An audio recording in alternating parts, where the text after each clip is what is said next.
You are welcome back to my channel. This was more like Chelsea, the Chelsea of old, the Chelsea of Roman Abramovich, the Chelsea of Didier Drogba, Frank Lampard, John Terry, Peter Cech, Michael Essien, Eden Hazard. This was the Chelsea that we knew. This is the Chelsea that we want. Now, going into the match against Benfica, we knew it was going to be tough. Of course, Benfica just defeated Bayern Munich on their travels to the round of 16. Now, I predicted extra time. Those of you who watch my preview, I predicted the match to go into extra time. But to be fair, Benfica posed no problem to Chelsea at all in the first 54 minutes. It was until after the goal that Benfica decided to play football. A couple of terrific saves from goalkeeper Anatoly Trubin from Benfica.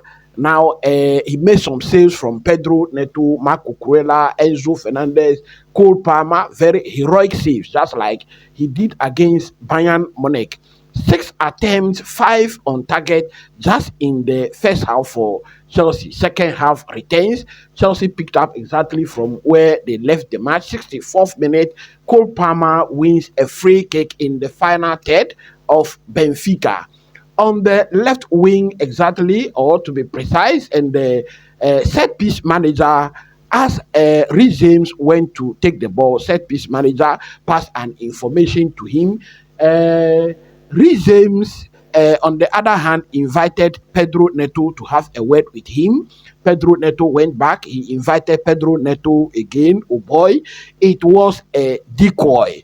By the time that Benfica and their heroic goalkeeper were thinking that Reece James was going to float the ball into the crowd, the forest of players, Reece James right-footed the shot right into the bottom left corner of the post, and then it was a goal. Deadlock broken.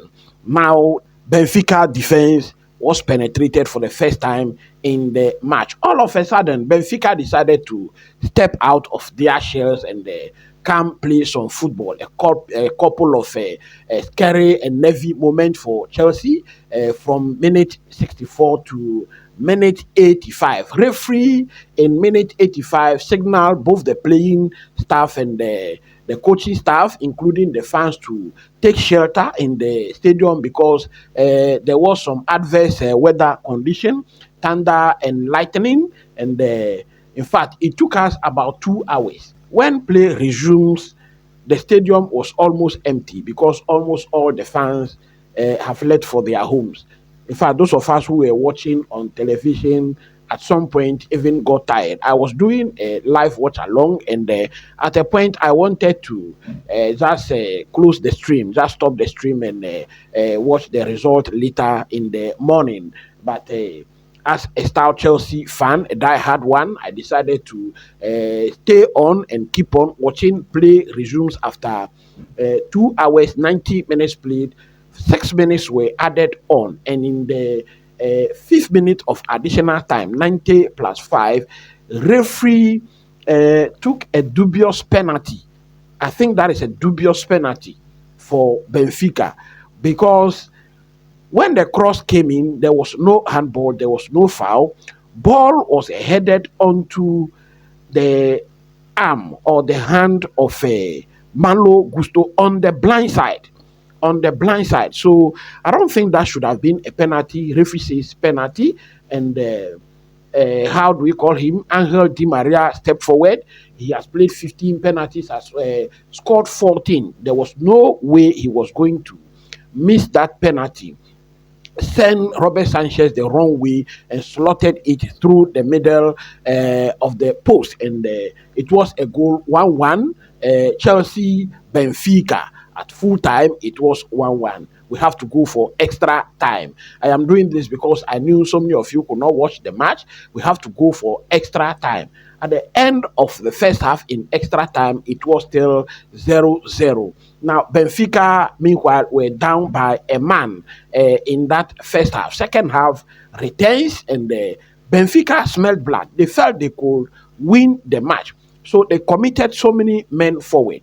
Chelsea began to catch them on the counter. Chelsea knew they were 10 men, and they began to catch them on the counter. 108th minute, Trubin finally makes a mistake. He spills a ball, a powerful shot. He spills it, and Christopher Nkunku was there. He played the first shot, and their defender Nicholas Otamendi was there to block it, but then Nkunku quickly turned and right-footed the shot into the roof of the net. Goal, and it was 2-1 Chelsea. 140th minute, another Chelsea counter attack, and it was finished perfectly by Pedro Neto. 117th minute, Kenan Drisby Hall again finished to make it 4 for Chelsea from another swift counter attack. After extra time, it was Benfica 1, Chelsea 4. What a sweet victory. What a sweet victory. Chelsea march on to the quarter-finals, and for their reward, they have a match against Palmeiras, Estevao Williams Palmeiras. That is who we will be playing against. Now, I take you to my 5 key takeaways from the match. Key takeaway number 1, Chelsea's dominant performance. In fact, Chelsea put up a dominant performance throughout the match until that 64th minute goal. Benfica looked very tired. They were not sharp. They were outplayed in every aspect. And so the dominant performance of Chelsea actually paid off. And that is how we went ahead, scoring the first goal. Knowing very well how good Trubin was, I think that we just, James just deceived him to score that goal against him. Taking the lead and finishing very strongly when it matters most. Now, nerves needed to be calm as the match went on.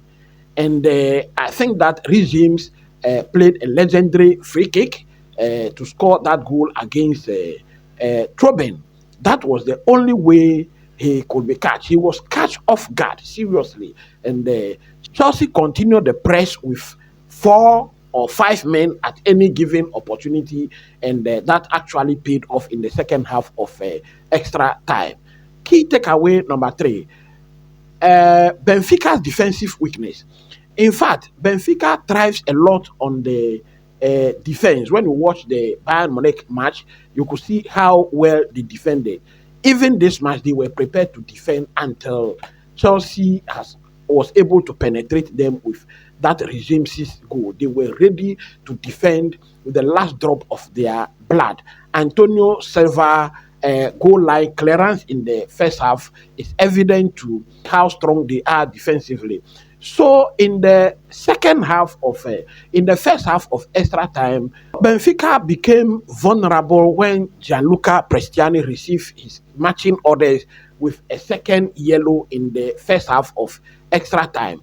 Their defense became weak, and then they couldn't organize the remaining players in defense well. And so Chelsea needed to capitalize, of course, against 10 men, and Chelsea capitalized to win the match.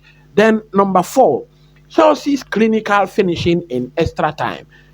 In fact, the goalkeeper of Benfica did very well in the match, but I think that Chelsea learned their lessons. I think that they were spoken to at length during those 2 hours of wait, and when we returned, Chelsea were clinical, and that is how we won the match by 4-1. Number 5 key takeaway, Chelsea's age.